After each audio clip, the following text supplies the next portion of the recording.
Federal Drive is presented by GEHA, Government Employees Health Association, proudly providing health and dental benefits to federal employees and their families. Visit GEHA.com. The Federal Emergency Management Agency wants everybody to be as prepared for natural disasters as they can be, but FEMA's placing a new emphasis on older adults. The agency says they're more susceptible to the consequences of disasters.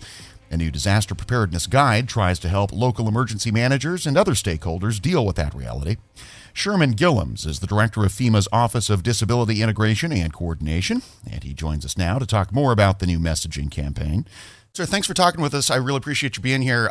Get us started by talking a bit about, why the focus on older adults. Why is this a messaging approach that FEMA decided was important at this point? Well, FEMA has been partnering with the Ad Council for nearly 2 decades, and a lot of it was focused on general preparedness. And of course, older adults are a part of our community, so there was no exception there. The problem is, statistically, older adults are more likely to be abandoned or unprepared in the event of a weather event or extreme weather. And a lot of this is really about, first of all, acknowledging that their needs may differ from the general population, but also hearing from them and their caregivers was an important part of this. And so we embarked upon a campaign to not just recognize that their needs are different, but also provide specific content and information that's about giving control back to older adults and their families. That's why it's called a Take Control campaign. And there are 3 aspects to it. The first aspect is to assess needs. Everybody has basic needs that are similar, but when you're an older adult or when you're an older adult with a disability who may have fixed income or live in a rural area, the needs are going to be a bit different. And these disasters don't care where they go wherever they happen to go. In this case, assessing the needs in the event someone is displaced or may not have a neighbor nearby, we need to know that in advance. The second part of that is making a plan. And this is where a lot of people have trouble, because if you've never been in a disaster, it's a little hard to plan for something that never happened to you. That's why ready.gov/older adults has plenty of resources that are based on the experiences of people who have been in disasters in the past, many older adults. We also talked with folks from the Rosalind Carter Institute, AARP, Alzheimer's Association, to truly understand what's at stake and what's at play when folks are making decisions on whether to evacuate. And the last part of it is to engage your support networks. Make sure your neighbors know who you are and what your needs may be, so that in the event that the true first responders, which are your neighbors, know what to do in the event of emergency. A lot of what you just said sounds like it's generally applicable to everybody. Assessing your needs in advance and making a plan sounds like good advice to people of all ages. You mentioned that older adults' needs differ, though. In what ways, in FEMA's experience? Well, about 27% of older adults in the U.S. live alone, many of them on fixed incomes. And when we're talking about aspects of recovery, such as relocation, in many cases, there may need to be a continuity of care aspect to their lives. How do you get access to medical care when your community has been leveled, as we saw in Rolling Fork and places in Selma? And so a lot of it is about understanding that there are 2 things at play. One, that their needs are unique to that individual, but 2, they also want some semblance of control.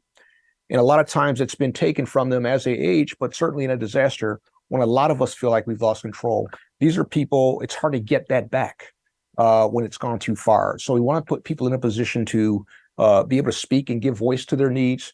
And older adults are not always in a position to do that, especially if they have a caretaker or a caregiver who's making those decisions for them. What is the agency doing to work with state and locals, for example, other stakeholders at the local level to help spread this message and to help do some of this advanced coordination?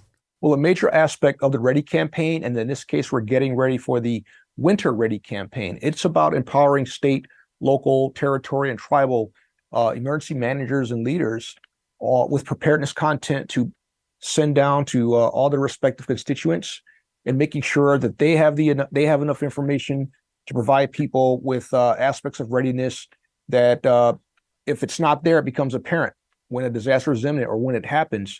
In this case, we want to make sure all up and down the readiness scale that everyone is hearing the same thing, understanding the same thing. And that's what this campaign is really about, in addition to stakeholders. So it's not just the emergency responders, it's also the stakeholders who know the communities the best. And how well is FEMA prepared to actually tackle these issues? It always feels like there's more natural disasters happening in any given year. I wonder if that's actually true from FEMA's perspective in 2023, and how well staffed are your teams to handle these kinds of things? I'll start by saying we're as staffed as well as we need to be. No matter what's happening around society, we're always going to continue to make readiness a priority. What's quantitatively true is the number of billion-dollar disasters. We've already exceeded the 2022 number of billion-dollar disasters, which was a record year. And so in 2023, we have seen more disasters, but there's also been a corresponding decrease in fatalities. I can't say what that's attributed to. All I can say is we've been really proactive with our messaging. We see big storms in Guam, in places like Florida, California, where people are heeding the information. There's a lot of cooperation up and down the chain. But there are in fact more storms, and climate adaptation is the term of the day. And that's what we're trying to do by making citizens and anyone who may be in a disaster more ready and prepared for it. If I can reiterate, accessing ready.gov/older adults. There's a lot of information that applies to folks with disabilities, caregivers. That's a big part of this that often gets missed, but we want to make sure that they know about that resource and make their plans accordingly. That's Sherman Gillums, the director of FEMA's Office of Disability Integration and Coordination. We'll post a link to the new preparedness guide at federalnewsnetwork.com/Federal Drive.